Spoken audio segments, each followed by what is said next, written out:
Are you tired of going to that 9 to 5 every day of the week and having to deal with the same old ass Karen on every Tuesday, or having to deal with a single mom, annoying ass children? Well, I hope today's reaction and today's video is gonna help us know more about how people had the worst jobs, yeah, throughout human history, that might make you feel better about how you feel about your job. So let's get onto it. I want to try something new for the channel. You know, I don't want to always stay on music because there's not always new releases. So I want to try something else, something new. And well, the absolute worst jobs in history by Chat History. So let's get to it. The worst jobs in history. If you ever The think your Gong job's Farmer. crappy, try having to plunge into a pit of literal human doo-doo feces every single night. Way back in the day in good old England, some daring men made a Of course, it's England. It's always England, man. career out of wading through human excrement. So-called gong farmers were tasked with draining out cesspits filled to the brim with offensive butt slop. The profession had existed for Oh centuries, my but it saw its height god. between the Yeah, because people used to shit outside, you know? People didn't always have toilets and all, you know? People sometimes, not sometimes, but in the past, used to just dig a hole and just shit outside. That must have been crazy, bro. Like back in the day where there was like no like trash, there was no like any like sort of like sanitary like public service or whatever. It must have been so like horrible being outside and just smelling all the shit from all the people that shit outside, all the rotting food on the streets. It must have been quite a time to live in. years of 1485 and 1603, also known as the Tudor That's even worse. 1485. They probably didn't even have a toothbrush. The concept probably wasn't even invented yet. period. Oi, I got a Tudor for you. Since this was way before the invention of the turlet, people were content with just slamming their cheeks down in a public latrine to pinch off a quick loaf. The other problem was the lack of availability of God. somewhere to go. Towards the end of the 14th century, it's estimated that there was only one public bathroom per 2,000 people. Plus, keep in mind that Yeah, they probably don't even have they probably don't even have the time to go all of them in one day to that toilet. That's insane. all of that human waste was just piling up in a literal stone-lined hole in the ground, so you were just dropping logs onto a mountain of timber. The local government, realizing that this horrid threat to public health was fermenting beneath everyone's feet, took action to allow the construction of— Wasn't that the time where like the what was it called? Like there was like a pandemic. Like it was like the black something. Wasn't that like around that time?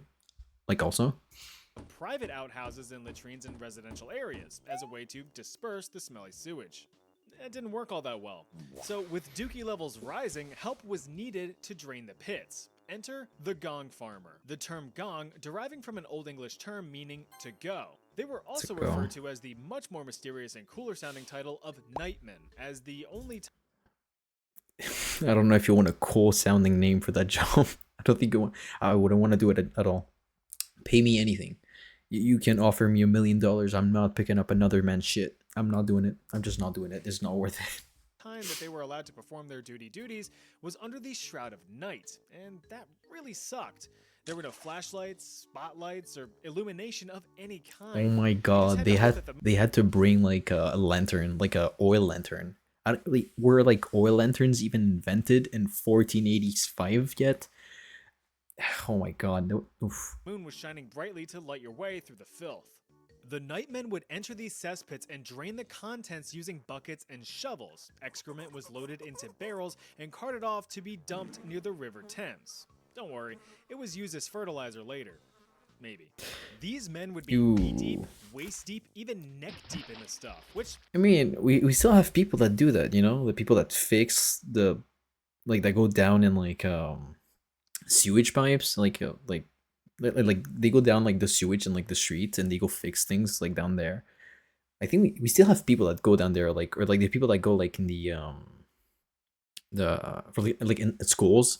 In schools, there's, like, a place, and it's, like, where all the shit goes and all. Like it, it's less common now, but like imagine going there with like no like protective gear. You just go raw, like no like rubber shoes, no like pants that like block all the water, the shitty water. Hell no. had its own risks, the first and foremost being asphyxiation. Cesspits were often enclosed spaces Ooh, with limited yeah. ventilation, so the buildup of noxious and toxic gases was a very real threat. Although rare, a gong farmer could pass out from a lack of fresh air and drown in the waste. Another risk was Oh poor my god, that's maintenance. like the worst way to die. That's unironically the worst way to die. Cesspits were typically drained as needed, which, depending on the size of the thing, could be up to 2 years between sloppy scoops. Since these pits just sat there and rotted, it was common for stone walls to collapse in on the farmers while You know what they should have done? They should have picked 4 to 5 different places and make a big ass hole on the ground, and they do rotations, you know? They use one spot this year, and then the hole that they did fills up, and then they cover it up with like um dirt and things, and then they go to the other place and like for the next year, and they all shit there, you know? And then they rotate like this between like 4 or 5 different locations, and so it's like fertilizing the dirt and like the earth, you know what I'm saying? And they get like good things out of it, right? Because you get very fertile earth and like and things, you know. That would have been cool, but like I guess they wouldn't think about that in the 14th and the 15th century. Yeah, no, probably not. they harvested their crops. Any scrapes or bumps would certainly get infected, which could only Oh lead yeah. to a painful death. But these high risks were met with high reward. Since the job was less than desirable, gong farmers made quite a healthy living, about 6 pence a day. Now, I'm not quite sure what that is in non-silly sounding money, but sounds pretty good. Problem is though, Well, I don't know, man. Pence sounds like cents to me. That's not a lot. Well, maybe it was a lot back in the day. I mean, it probably was.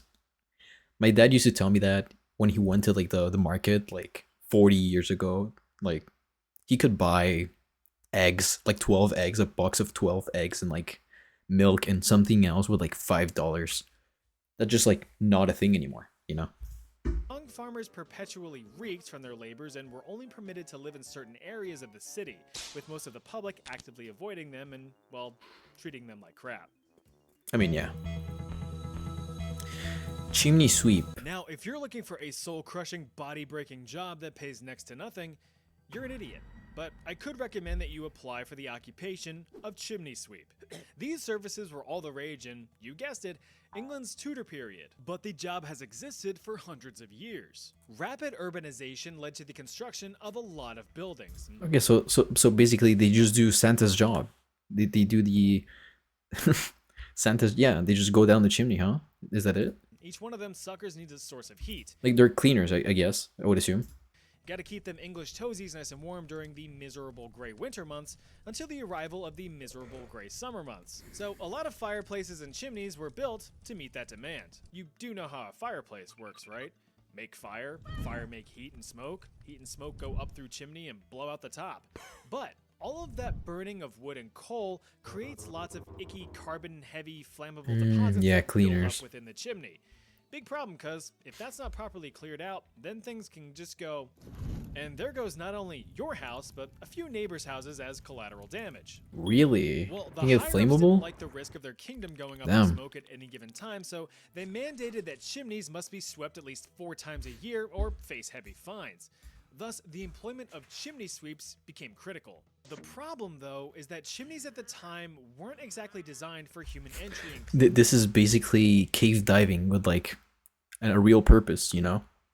If cave diving had this purpose, it wouldn't be less crazy to go there, you know? But you know, people nowadays just do it for entertainment, you know? This is the real challenge. Yep. This is the real challenge. cleaning. Bugger. Most flue networks in the building were grouped together on the roof, but could have sharp turns as they angled out towards their respective fireplaces or furnaces. To make I'm telling matters you, even this is cave worse, diving. regulations shrunk flue sizes down to as little as 9 by 9 inches. This made it nearly impossible for See, that's light work, bro. Bro, these cave divers, they go into like 6 by 6 inches, bro. I'm telling you, they're insane. They're correct. This would be light work, no reaction. full-grown men to slip through the cracks. The solution? Children. Really young Oh, children. Adorable, course. wide-eyed orphans were yoinked from Child poorhouses labor. and taken on as apprentices called climbing boys, with opportunities to one day grow into No. master sweepers themselves, if they live that long. Well, if they become master sweepers, they're not actually gonna go in there. They're just gonna teach another little boy how to go down tight holes. Yeah. If it wasn't obvious, chimney sweeping was extremely dangerous, especially for the little limber lads. Boys as young as 6 years old were sent up chimneys and told to get scrubbing. The physical dangers were abundant, as several children had died from getting stuck or horribly burned from scaling the scalding bricks.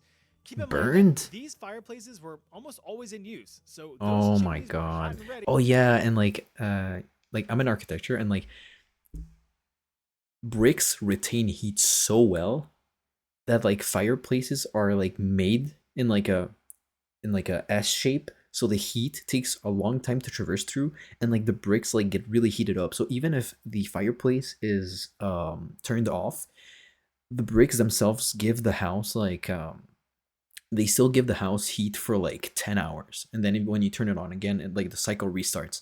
But it's really cool.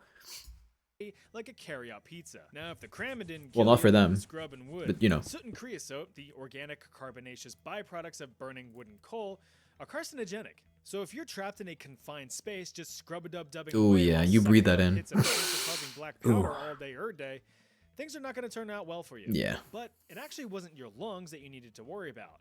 No, it was your balls.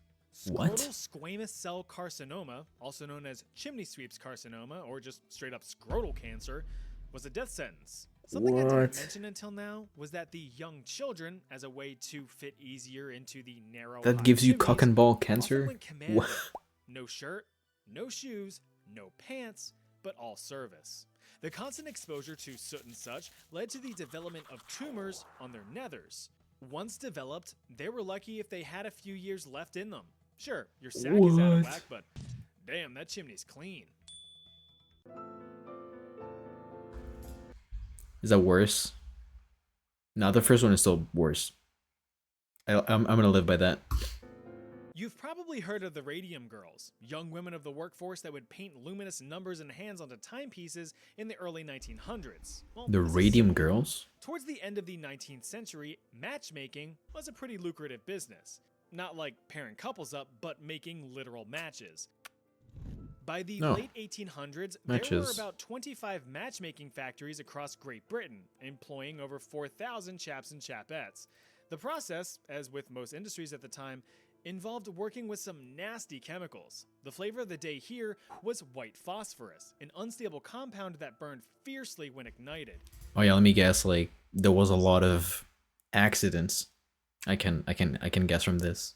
Yeah, I mean, unprotected like factories. You know, like just exposition to like unstable, as you said, like materials. You know, like flammable materials. It's quite a problem. Even in normal houses now, like if there's like a flammable material, you know what I'm saying? Like that's why we make houses so like fire takes a long time to go through like the wall, so you have time to get the hell out, you know. But you know, if there's you have a table and it's full of like like the phosphorus thingy, well, of course it's gonna take fire, and well, it's not gonna end well.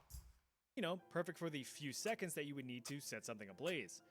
On top Yeah. of being both easily ignitable and violently reactive with oxygen, it had the triple whammy of also being extremely toxic. Of course, all of course, matchmaking you know. jobs, roughly half were involved in the direct handling of white phosphorus, with over 80% of the phosphorus fingerers being young women. These women would come to be known Man. as matchstick girls. Day in and day out, these women were tasked with packaging the dipped matchsticks, with an entire workforce handling as many as 10 million across a 10-hour shift, meeting the demand of the 10 million? 250 million matches being burned in Britain every single day. Remember that Oh my fire is God. what got people through the day. Need to cook? Fire. Need to I mean, keep yeah. warm? Fire. Need to see in the dark? Fire. Need to shrink your overhead? Fire.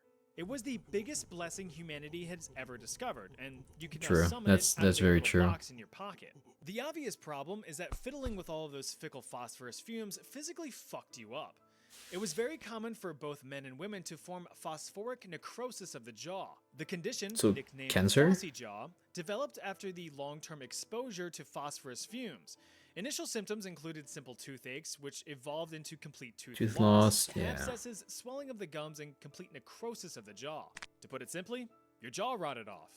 If you did get the jaw rot, there was about a 1 in 5 chance. Man, there has been like any other job you could do, man. Like, well, I guess if you were a woman at the time, it was pretty hard to like get any other job that was not, you know. Well, I guess it's only fair for that time. That the rest of your body would be rotting not long after from contracting an even worse condition known as death. In 1888, Yeah. over 1,400 matchstick girls, fed up with this blatant disregard for their safety, decided to strike, demanding better pay, working conditions, and abolition of Man. unfair fines and penalties. The strike lasted for 2 weeks before demands were met and accepted. 20 years later, in 1908, I mean, yeah, with 250 million matches, like, yeah, I mean, of course, like, you're gonna start seeing things, you know, like, yeah, like the deaths are gonna be abnormal, you know, like it's only normal like, that the human person is gonna be like, oh no, there's something wrong, you know, if they don't notice that already, you know, there's a problem. House of Commons completely Well, then again, back in the day, it's not like they cared about the workers that much, you know. It's not like they knew what was the cause either, you know, like. banned the use of toxic white phosphorus in favor of the much safer and less toxic red phosphorus, which is what we use in matches today, but not in the match head, on the striking pad. So remember to light one up for the matchstick girls.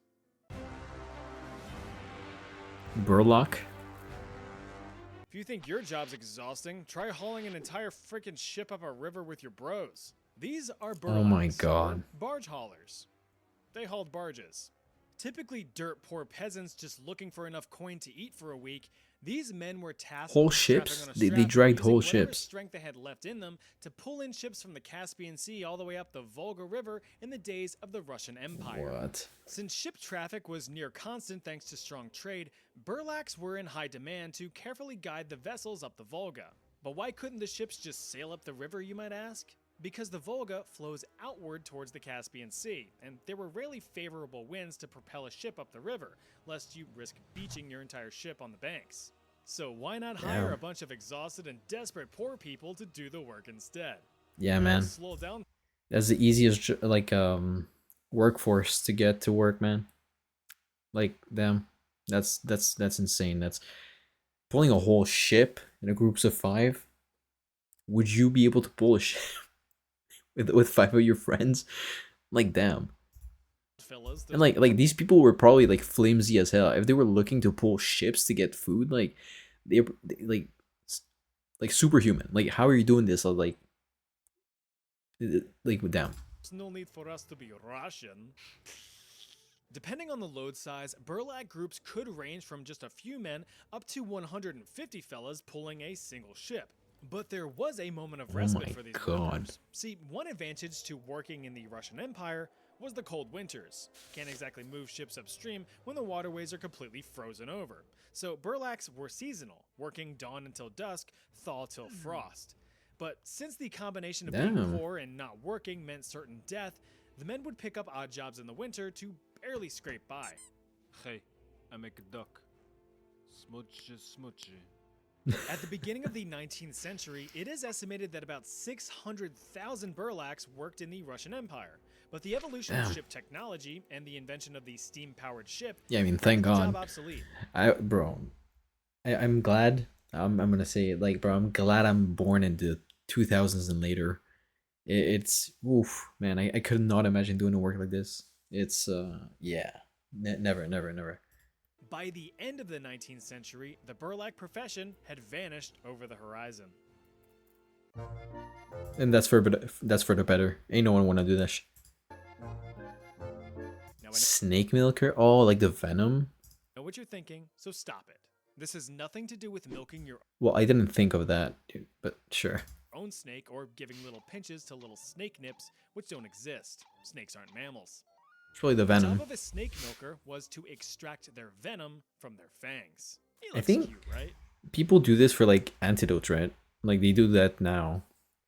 I don't know about before, but like now they do it for like antidotes and to make like apparently it's really expensive. Like a couple of not grams but like milliliters of or ounces for my American audience of like venom from like a snake is probably like a lot of money. Like I think. Think again. Snake venom was highly coveted for use in early Mm. warfare as a biological weapon, granting you the ability to proc tick damage over time to your Of course they had to use it as a weapon, you know? Yeah. It's I am unsurprised with our ancestors. They're they always finding a better way to destroy themselves. Yep. if you weren't able to finish them off yourself. Perhaps the best weapons of choice to get slathered in the stuff were arrows. Ooh. Lethality of arrows varied greatly. Take one in the skull, yeah, sure, you're dead as a doornail. But take one in a less critical spot like an arm or a leg, assuming you don't sever an artery, and you might just live to see another day. But that all goes out the window if the arrow tip until was you get dipped a in some venomous drip. Quite a Yeah. few civilizations have been noted for using envenomed or poisoned arrows throughout history. You've got the Khoisan people of southern Africa. I mean that's good for like hunting, you know? Like no for war, you know? Like how are we so creative with making like war easier and not how it can make our lives easier, you know what I'm saying? Like what are we doing, man? Like look where it ended up.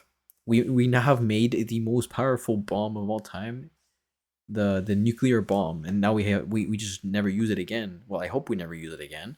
But like we tried so hard on making war better and faster that we we made something that could just wipe the whole planet out now. Like that's crazy. Who have been using poisoned arrows for thousands of years in hunting large prey, and the Harmatilians who used viper venom against an invading Alexander the Great. But no army employed the use of snake venom better than the Scythians. Also duking it out against Alexander the Great, the Scythians developed their own iconic poison for warfare, combining not only viper venom, but also putrefied human blood and excrement, even minor scrapes from Oh their my weapons. god! So like a biohazard weapon, like blood with like diseases and all. That's insane. That's like even worse because the venom's instant. Well, not instant, but like you're probably dead by the next day. But like blood, you get a disease, you suffer for like a couple weeks, a month, and then you die. That's even worse. That's like torture. You know what I'm saying? Lethal. So, on top of dealing with being envenomed, you also dealt with the horrors of gangrene and tetanus. With all that said Yeah. and done, yeah, snake milkers. Like I said, it was their job to wrangle and wrestle up enough snakes to meet the demand of entire armies. But luckily, this wasn't a time for catch and release practices. I mean that job like is probably quite easy if you know how to handle a snake. If you know how to handle a snake, it's probably like just like you take the snake, you milk the venom out, and well, you just let it go, and you know. But like, probably a lot of people saw the opportunity, and like a lot of inexperienced like people just did it, and well, a lot of them probably died by their own weapon that we're gonna use against enemies. That's typical humans.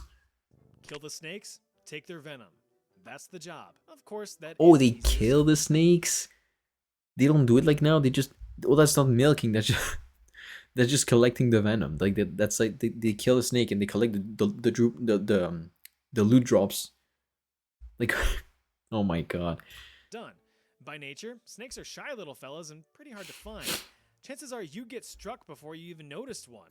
One catch of their fangs is enough for it to be game over. Snake milkers were considered lucky if they even managed to survive a single round of collecting. I think it's time for a quick What? science lesson. But like, don't they practice? Don't they like have a mentor or something? Like, they don't learn like how to catch a snake or something. Like, damn. I guess we raw dog that shit in the past. Just like, hey, let's go catch a snake, man. Yeah, just make some quick buck right now. Venoms can be sorted into three main types: neurotoxic, hemotoxic, cytotoxic, yikes. Neurotoxins strike and destroy all your nerves. You're agonized and paralyzed as you can observe. Hemotoxins target all your healthy blood. thinning down or clotting up, so now you're done for, bud. Cytotoxins focus on Interesting. healing all your cells, so you can Ooh. probably guess that you won't be doing well. Just avoid snakes, and you'll be doing fine. I know you fellas and fellettes just love a good rhyme. So to close this chapter out, Yeah. yes, snake milkers still exist nowadays, though only for medical research and developing antidotes Yeah. rather than biological warfare. Or so we think. Drummer boy. Imagine getting ready to charge onto a battlefield. Oh my god, drum lines for like war to keep the soldiers like in not rhythm but like hyped up. I mean, yeah, because like people probably don't want to go to war, so like you need something to hype them up, and like the drum boy is probably like the thing they managed to think out of their old fashioned brains. Well, that's not too bad of a job, surely, no. Either invade a country or defend your own. You see your fellow soldiers gearing up for battle with their trusty firearms, and you're given a drum. I gotta fight. Drummers, believe it or not. I mean, surely like they weren't targeted at like first, you know what I'm saying? Like they were probably like medics, you know.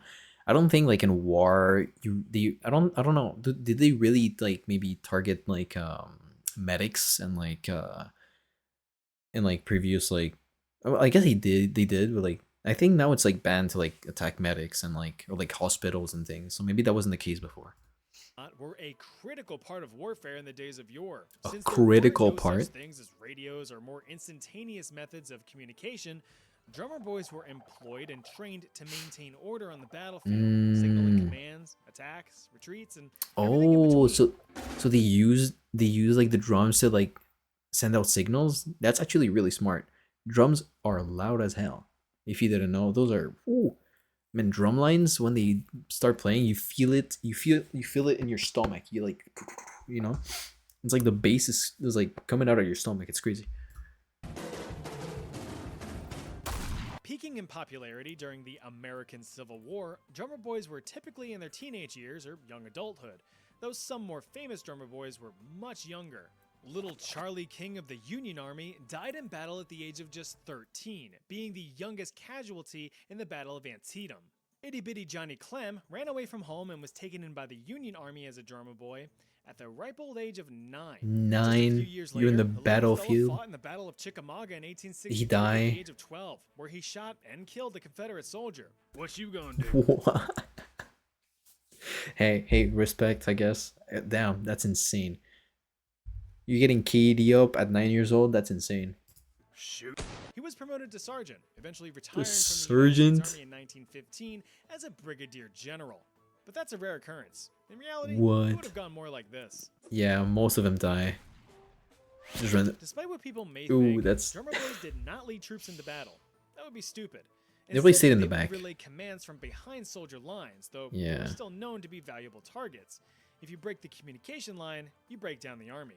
Oh yeah, I Outside mean of that combat, changes from what I said earlier. Though I thought like maybe they had some like respect or like mutual respect to like not attack like the medics, the drum boys or something. But like I guess like since they're part of the communication, they're just contributing to the war. So like they're also targets of the enemy. That's more understandable now.